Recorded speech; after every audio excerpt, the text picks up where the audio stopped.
Livro de Marcos, capítulo 9, versículo 14. Amém? Continuamos falando sobre a igreja vitoriosa, ou igreja vencedora. E ainda nesse tema, ainda nessa discussão sobre a igreja vencedora,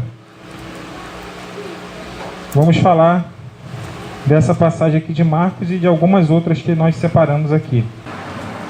Vamos lá então, gente. Livro de Marcos, capítulo 9, versículo 14 a 29. Aqui, gente, eu estou pegando do versículo 14, mas deixa eu explicar a vocês o que está acontecendo aqui. Se você ler antes um pouquinho, é que a Bíblia Viva, a gente usa a Bíblia Viva e ela é um pouco contínua, né? Não tem aquelas marcações das passagens que nem as outras Bíblias têm. Aqui Jesus tinha subido ao monte para orar e tinha levado 3 discípulos. Ele levou 3, quantos ficaram? 9. 9 ficaram lá embaixo e ele subiu o monte para orar. E nessa passagem aqui ele está descendo o monte, tá? Para a gente não pegar o bonde andando. Então no versículo 14 fica assim, ó. Quando chegaram perto dos outros discípulos, encontraram uma grande multidão ao redor dos outros discípulos, enquanto alguns mestres da lei discutiam com eles. A multidão olhou admirada para Jesus quando ele veio na direção deles, e então correram para cumprimentá-lo. Sobre o que é esta discussão? Perguntou Jesus. Um dos homens no meio da multidão tomou a palavra e disse: Mestre, eu trouxe o meu filho para que o Senhor o curasse. Ele não pode falar, porque está com um espírito que o impede de falar. E sempre que o espírito toma conta dele, o atira no chão. Ele espuma pela boca, range os dentes e fica rígido. Então eu pedi aos seus discípulos que expulsassem o demônio, mas eles não conseguiram. Jesus disse: Ó, que fé pequena vocês têm! Quanto tempo mais eu devo ficar com vocês até que finalmente creiam? Quanto tempo mais esperarei? Tragam-me o menino. Então trouxeram o menino.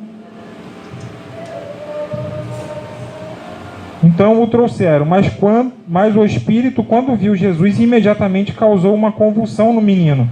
Ele caiu no chão, contorcendo-se e espumando pela boca. Há quanto tempo está assim? Perguntou Jesus ao pai do menino.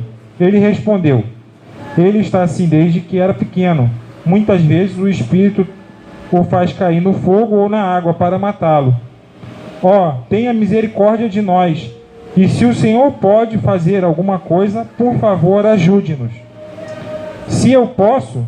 Perguntou-lhe Jesus. Qualquer coisa é possível para aquele que crê. O pai imediatamente respondeu: Eu creio, ajude-me a ter mais fé. Quando Jesus viu que a multidão estava se ajuntando, repreendeu o espírito.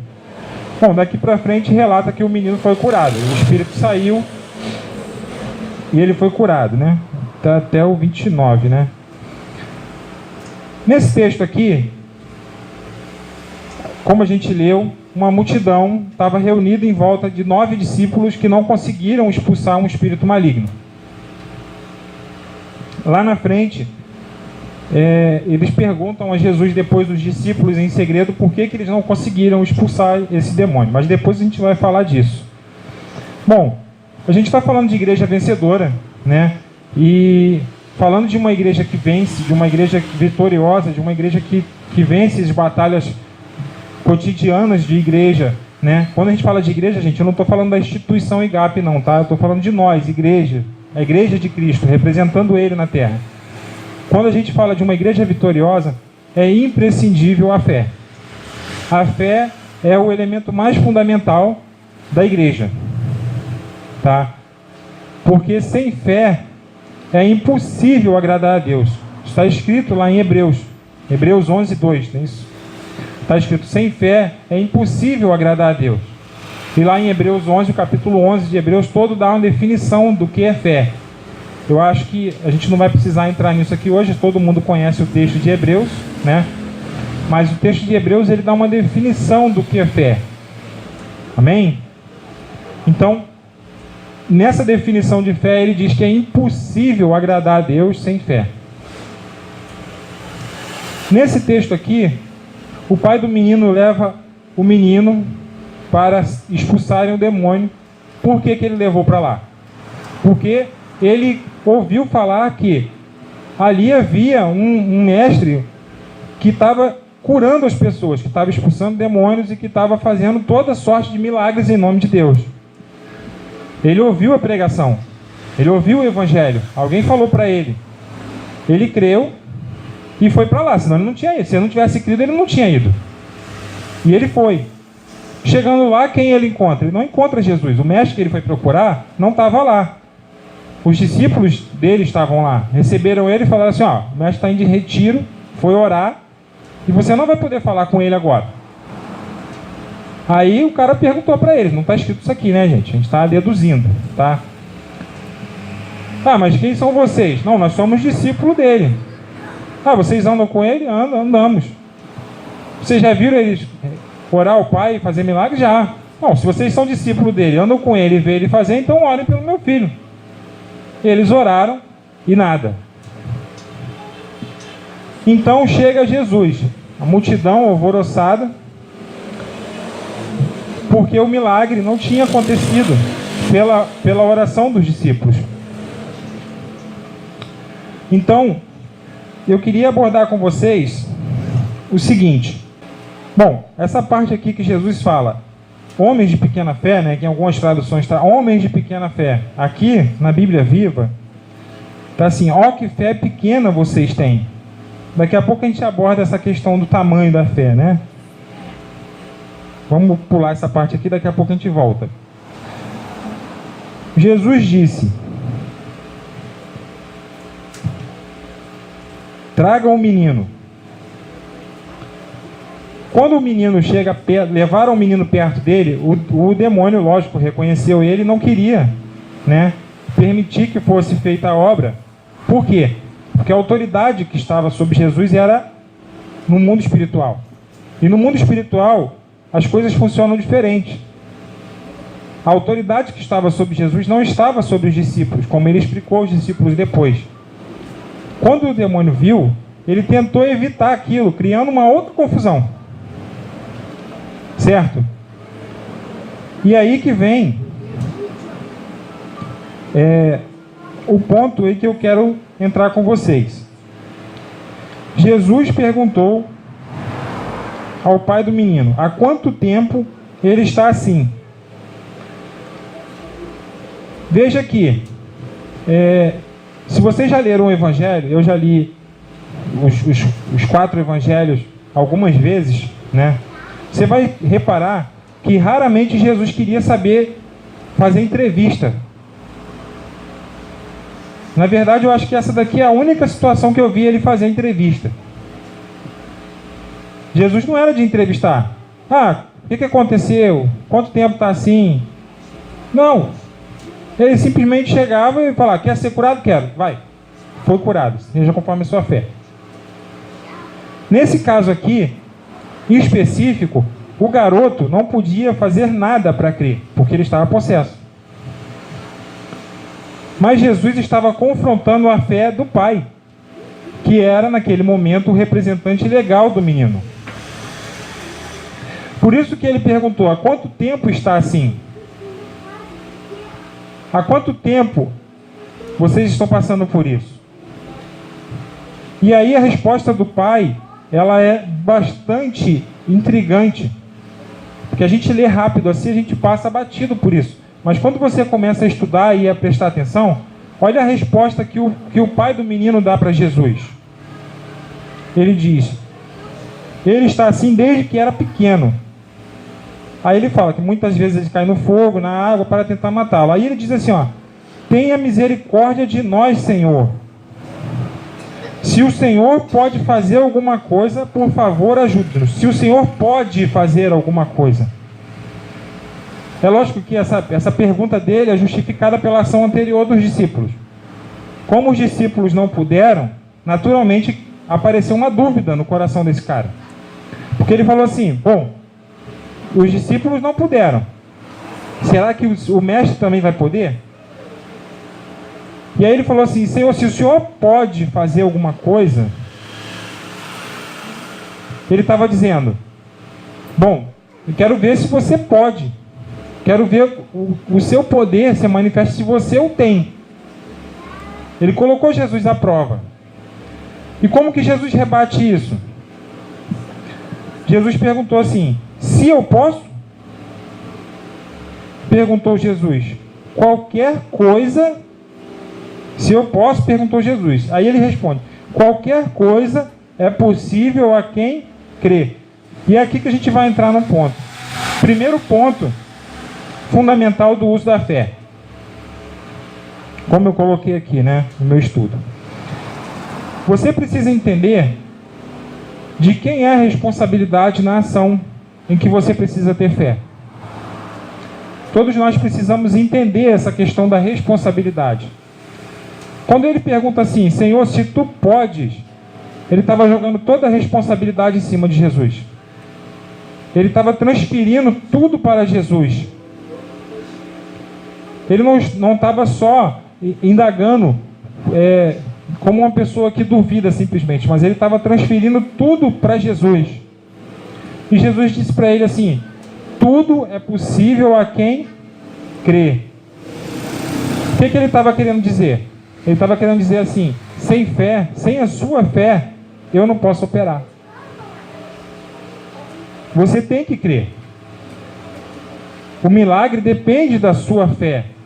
A gente está falando do caso aqui, mas a gente transporta isso para a nossa vida. Na nossa vida a gente precisa entender que há situações em que a gente vai precisar agir pela fé. Passamos por isso cotidianamente. E aí a gente precisa entender que, por mais que a gente ore e peça a Jesus para fazer, peça ao Espírito Santo para interagir por nós, a nossa fé é que vai fazer esse movimento. As conquistas vêm pela fé. Amém, gente? Então, é preciso entender a responsabilidade. É preciso entender que nós temos a responsabilidade de crer. Um exemplo dessa questão da responsabilidade, para você ver que é uma coisa que não vem de hoje, abre lá em Êxodo capítulo 14. Como vocês já sabem, eu gosto de andar na palavra. Amém? Todo mundo achou? Êxodo é facinho. Segundo livro. Êxodo 14, versículo 15 e 16. Aqui o povo chega diante do mar, depois de fugir dos egípcios, né, pelo deserto, chega na beira do mar, e aí o povo começa a murmurar. Ah, você nos tirou do Egito para morrer aqui na beira do mar? E aí Moisés vai orar ao Senhor para pedir uma solução. E olha o que Deus responde a Moisés. O Senhor disse a Moisés: por que você está clamando a mim? Sabe o que ele está dizendo? Por que você está transferindo a responsabilidade para mim? Essa responsabilidade não é minha. Aí ele continua: mande ao povo de Israel marchar. Quanto a você, estenda a vara sobre o mar, e as águas se dividirão e abrirão caminho para os israelitas passarem pelo mar pisando em terra seca. Ele disse, trazendo para a nossa linguagem de hoje: a ferramenta que você precisa eu já te dei, usa. Você já tem a ferramenta. Trazendo para nós, você já tem a ferramenta, usa a sua fé. Usa a sua fé. Bota ela em prática. E aí, vamos voltar lá para Marcos. Continuar onde a gente parou.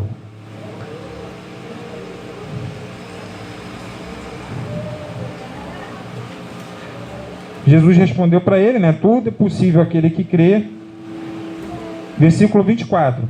O pai imediatamente respondeu: eu creio Ajude-me a ter mais fé.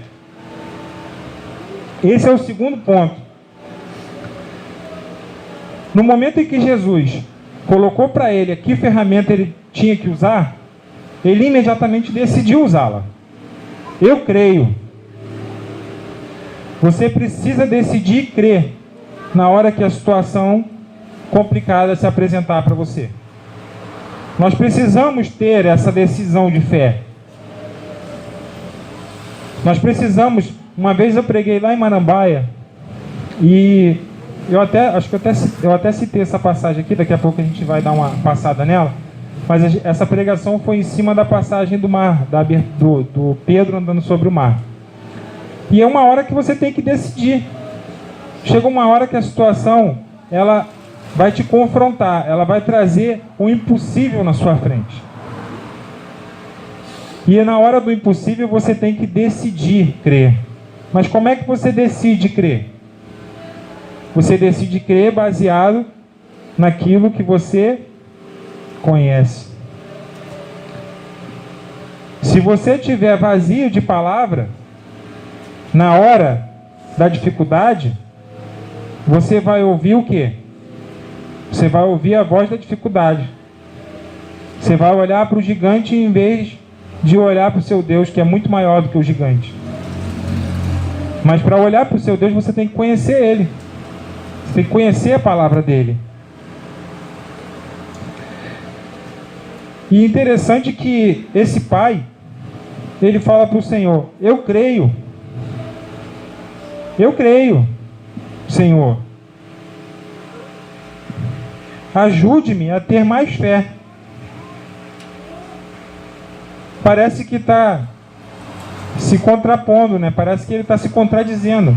Eu creio, mas me ajuda a ter mais fé, né? Parece que é uma contradição, mas não é. Na verdade, o que ele está dizendo é: eu creio, Senhor.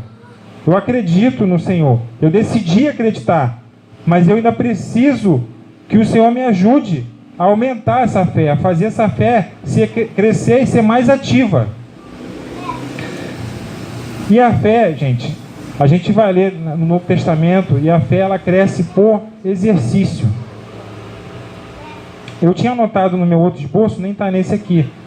É uma coisa interessante que a palavra fé no Antigo Testamento, ela aparece 4 vezes. 4 vezes. Na última vez que eu preguei aqui, que foi na Páscoa, a gente falou a respeito do número 4, né? O número 4, ele representa uma obra completa, que está em andamento ou que já foi concluída. E o engraçado é que a fé no Antigo Testamento ela é citada 4 vezes. 4 vezes aparece a palavra fé no Antigo Testamento. Aí você fala assim: ah, mas não tem ênfase? Tem. É chamado muitas vezes as pessoas a se voltarem para o Senhor, mas a palavra em si, fé, só é citada 4 vezes. É uma obra que estava uma obra completa, mas que estava em andamento. E essa obra, ela veio se concluir em Jesus. Ela veio se manifestar em Jesus. E aí, desde Jesus, a gente vem conhecendo mais sobre fé. E a gente vem aprendendo mais sobre fé. E no Novo Testamento você aprende que a fé, ela é crescente. A nossa fé, ela cresce por exercício, por exercitar a fé. E você, é um fato curioso, assim, interessante, que no Novo Testamento a palavra fé está 247 vezes. Eu também me assustei com o número. Falei, nossa, tudo isso? Mas é muita coisa. Então a nossa fé, ela cresce por exercício de fé. Vamos ler em Lucas capítulo 17.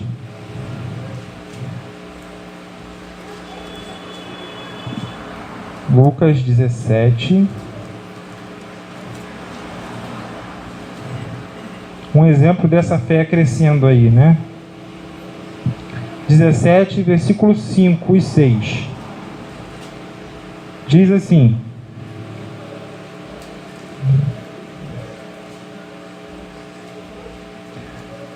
um dia, os apóstolos disseram ao Senhor: aumente a nossa fé.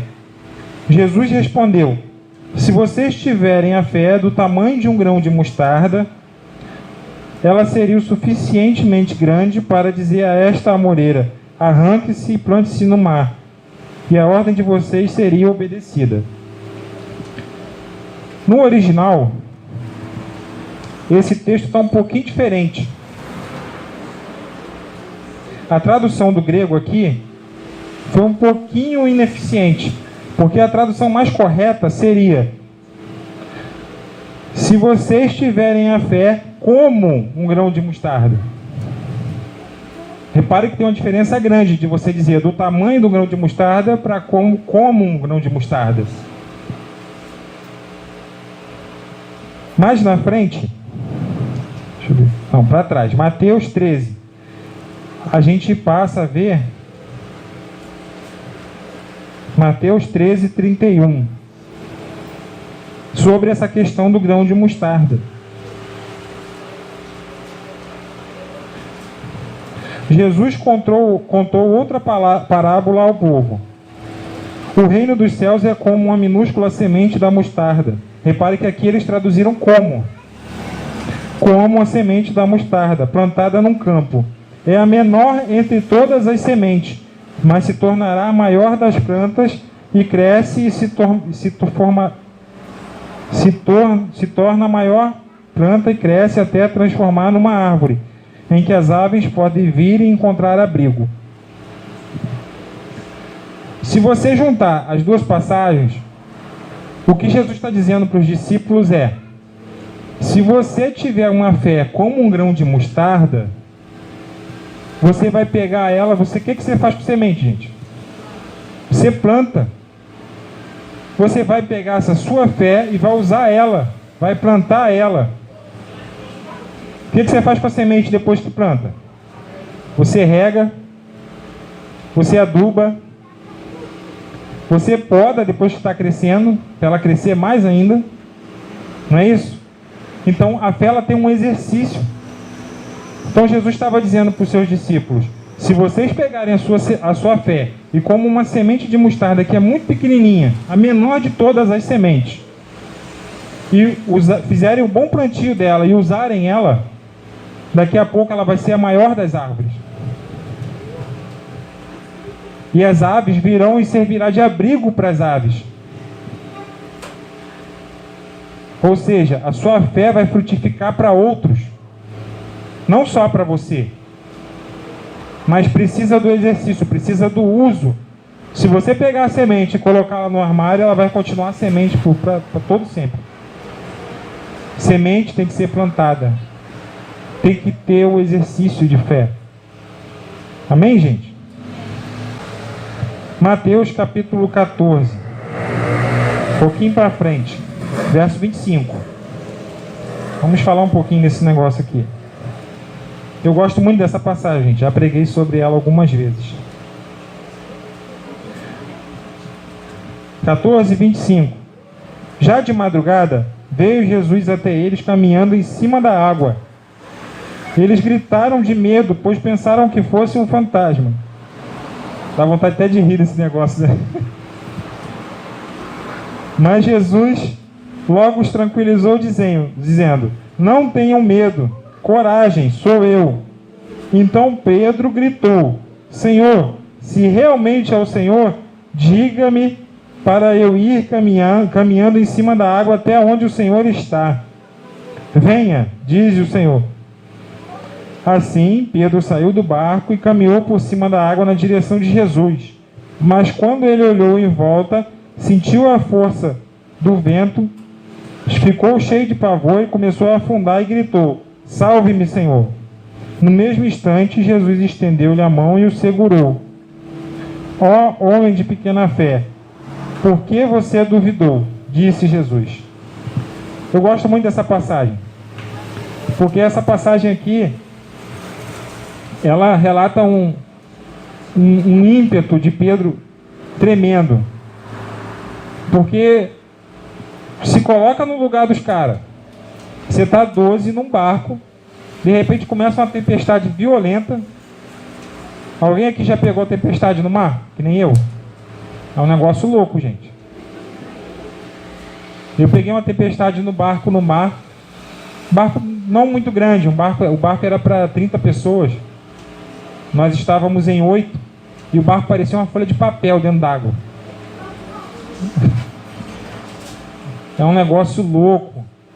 E os caras estavam lá, 12 dentro do barco, numa tempestade danada. Nesse texto aqui, se você for ler essa passagem no outro evangelho, se eu não me engano, acho que é em Lucas, diz que eles brigavam com o mar. Eles estavam brigando com o mar. Não deixem de reparar que aquele barco era remo, tá? Não era barco motorizado que nem a gente tem, não. Os caras brigando com o mar com barco a remo. Daqui a pouco vem Jesus caminhando por cima da água. Aí os caras esqueceram até do mar. Começaram a gritar, o fantasma é o fantasma. Mas você imagina, os caras estão um tempão no mar, brigando com o mar. Daqui a pouco eles vêm, sei lá, estava escuro, de repente deu um raio, alguma coisa, eles vêem uma silhueta de alguém vindo andando em cima da água.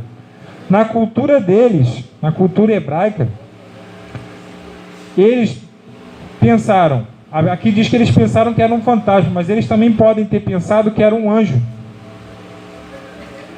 E naquela época eles acreditavam que só quem via o anjo era o profeta, o sumo sacerdote, no ritual onde ele entrava no Santo dos Santos. Fora isso, quem visse o anjo é porque chegou a hora de morrer.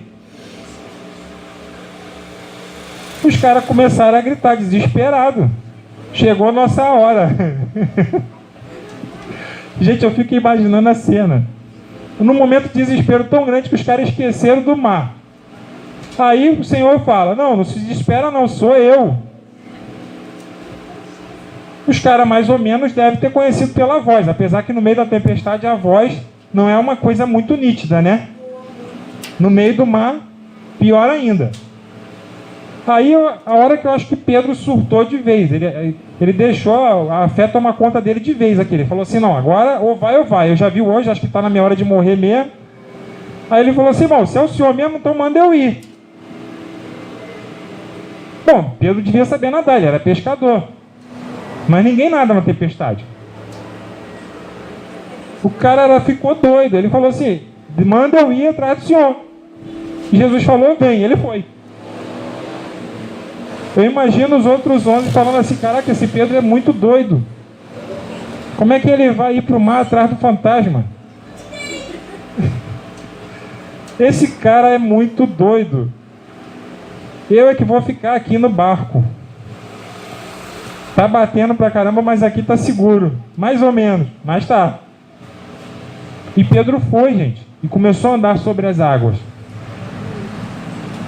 E o interessante é que quando ele começa a ver as ondas e reparar nas ondas, ele começa a afundar. Ele começa a descer. Por quê? Porque ele deixou de focar no que ele estava vivendo, na manifestação sobrenatural de Deus, para focar no problema que era o mar. Ele voltou a prestar atenção no mar que ele tinha esquecido. Ele voltou a olhar para o problema. Ele deixou o exercício da fé, em vez de crescer, começou a diminuir.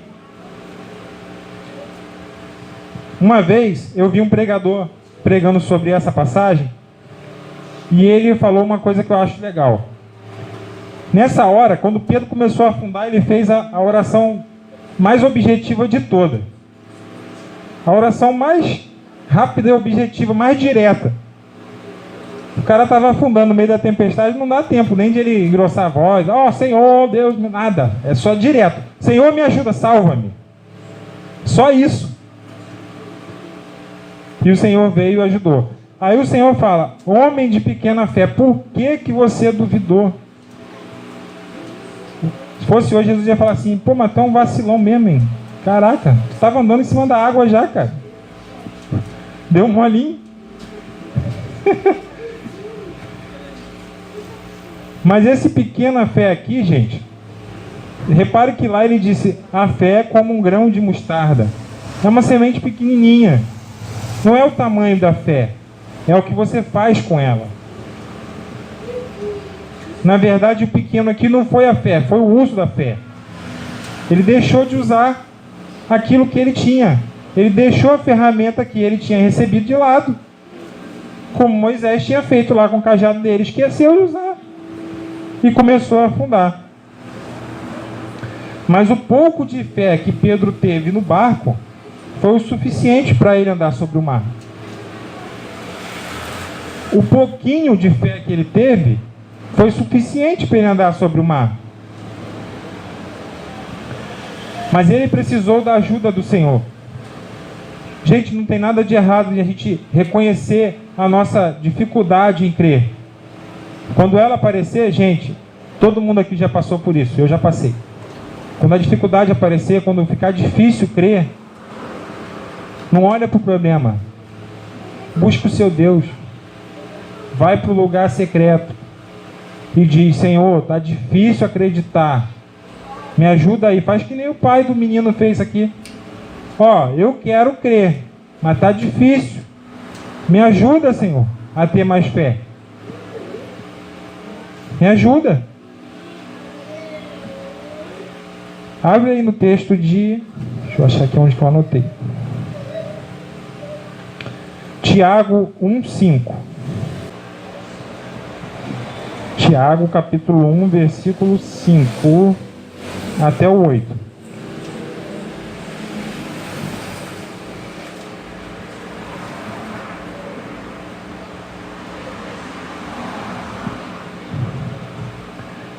Se quiserem saber o que Deus quer de vocês, que vocês façam, pergunte-lhe e ele alegremente dirá, pois está sempre pronto a dar uma farta provisão de sabedoria a todos que lhe pedem. Mas quando pedirem, estejam certos de que vocês realmente esperam nele, que ele lhes diga, pois uma mente duvidosa e tão inconstante como a onda do mar, que é empurrada e agitada pelo vento. Quando pedirem sem fé, não esperem que o Senhor lhes dê alguma resposta concreta, pois a pessoa que age assim é insegura e dividida, voltando-se ora para um lado, ora para outro. Aqui, Tiago está escrevendo para nós. Quando vocês pedirem ao Senhor, não tem nada de errado em você pedir ao Senhor sabedoria. Não tem nada de errado em pedir ao Senhor para aumentar a sua fé. Mas vocês têm que acreditar no Senhor. Vocês têm que crer que Ele está te respondendo. Às vezes é difícil. Tem dia que o negócio pega. Fica difícil você acreditar. Mas como eu falei, corre para o Senhor. Não olha para o problema não. Não olha para a dificuldade não. Porque se você olhar para a dificuldade, você vai deixar de crer. Pedir a Deus com fé e perseverar. Perseverar é manter a confiança de que Ele vai fazer, de que Ele vai suprir a sua necessidade. É mais fácil. A gente ouve muito falar aquela questão do copo pela metade de água, né? Um prefere acreditar num copo meio cheio, o outro prefere acreditar no copo meio vazio, né? A verdade é que quando se trata de fé, o copo pela metade é uma desculpa para você correr para o Senhor. Senhor, me ajuda a terminar de encher esse copo aí, me ajuda a terminar de completar essa fé, fazê-la crescer. E aí a gente começou falando de igreja vitoriosa. Uma igreja vitoriosa, é o tema da gente, né? Como igreja, o uso da fé é muito importante. E falar de igreja é falar de uma unidade. E quando a gente fala de igreja, a gente está unido para adorar o Senhor. A gente está unido para fazer o evangelho dele conhecido. Essa é a motivação da igreja. Por um tempo, eu confesso a vocês que eu orei e pedi ao Senhor, Senhor, qual é a motivação da igreja? Por que a gente se reúne? Teve um tempo que eu tive que parar e perguntar isso a Ele. Por que a gente se reúne? Para que isso? Eu não posso ser crente na minha casa, não. Eu tenho um vizinho que ele diz que ele é crente em casa. Ele diz que ele não precisa ir à igreja para ser crente. Já está há alguns anos assim. E eu falei assim, por que eu não posso ser igual o fulano? Por que eu não posso ser crente em casa? Aí o Senhor falou para mim, gente, pergunta que ele responde. Às vezes ele fala diretamente com você, às vezes ele vai usar um mensageiro, um enviado. Às vezes você vai ir num culto, achando que você está indo num culto, nada a ver, do nada, no meio da palavra vem aquela resposta que você perguntou para o Senhor. Aí papai falou assim, como igreja, reunido como igreja, o meu corpo recebe autoridade para conquistar. Se você não estiver unido como igreja, não tem como formar o meu corpo, aonde é estabelecida a minha autoridade na terra. Porque reunido como igreja, a gente manifesta a fé coletiva, uma fé só, numa ação do Senhor. Se reunir como igreja, além da gente se reunir para adorar o Senhor, a gente se reúne para manifestar uma fé coletiva, uma fé única. E quando a igreja se conscientiza dessa manifestação da fé coletiva, o poder da igreja é enorme, gente. É enorme. Esse tudo é possível ao que crê, que se torna maior ainda, porque tudo é possível ao corpo de Jesus que crê. A manifestação do poder dele se torna grande e evidente nesse corpo. Eu anotei aqui um exemplo maravilhoso de uma congregação que crê num objetivo. Todo mundo já ouviu falar, mas eu queria ler. Abre lá em Gênesis capítulo 11. Esse é facinho, gente. Gênesis capítulo 11. Olha o que uma fé comum num objetivo pode fazer. Ó, capítulo 11, do 1 ao 8. Naquele tempo, toda a humanidade falava apenas uma língua. As pessoas avançaram em direção ao leste e descobriram uma planície Sinear, na terra da Babilônia, onde se fixaram ali. E disseram uns aos outros, vamos fazer tijolos de terra bem cozida. Eles usaram os tijolos em vez de pedras e piche no lugar de argamassa. Então disseram, vamos construir uma grande cidade com uma torre que chegará até os céus. Assim nos tornaremos famosos e não seremos espalhados pela terra toda.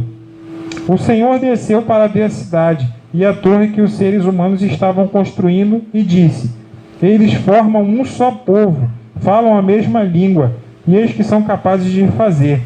Logo não haverá obstáculo para tudo o que planejam. Venham, desçamos e confundamos as línguas deles, para que não entendam mais uns aos outros. E foi dessa forma que o Senhor espalhou por toda a terra e eles se separaram para construir cidades. Por isso aquele lugar recebeu o nome de Babel, porque ali o Senhor confundiu as línguas das pessoas e espalhou por toda a terra. Gente, a união dos caras num objetivo, na fé, naquilo que eles estavam fazendo que ia dar certo, gente, quem é que no seu juízo normal acredita que vai fazer uma torre até o céu? Uma vez eu vi um filme espetacular sobre fé.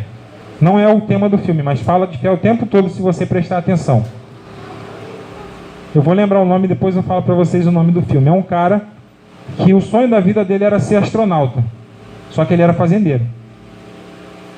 Esse cara foi para a faculdade e fez todas as faculdades que é preciso fazer para ser um astronauta. Ele se formou engenheiro de tudo que você imaginar que tem numa espaçonave. E ele falou assim, eu vou ser astronauta. Se candidatou para a NASA não quis ele. Ele falou assim, eu vou ser astronauta. E ele construiu um foguete no quintal de casa. E só descobriram que ele tinha construído um foguete quando ele tentou comprar o combustível. Aí foram lá para prender ele. Aí o sogro dele atendeu o cara lá da polícia que foi lá para prender ele e falou assim: cara, vocês estão aqui para prender ele por quê, cara? Ele fez o foguete dele com o material dele. Vocês não podem fazer nada.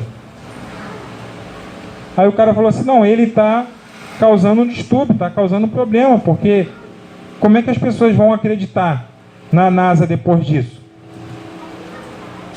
Aí o sogro dele falou para ele assim: cara, essa é minha família. Eu não consigo reunir todo mundo para o jantar. Mas ele conseguiu fazer todo mundo sonhar a mesma coisa e construir um foguete no quintal de casa com ele. A família toda trabalhava com ele. A mesma coisa foi com esses caras aqui. Os caras se uniram num objetivo tão forte de construir uma torre até o céu. E o objetivo deles era tão forte, a fé deles era tão única, que Deus teve que intervir, senão eles iam fazer. Deus teve que intervir, Deus teve que ir lá e falou assim: vou atrapalhar o negócio, porque vai dar certo. Se ninguém atrapalhar, vai dar certo. Os caras falam a mesma língua, cada um fala a mesma coisa. Esse é o poder da igreja. Quando a língua é uma só, quando a manifestação de fé é uma só. Não há limites para o que uma fé coletiva pode fazer. Não há limites para o que uma fé coletiva pode alcançar.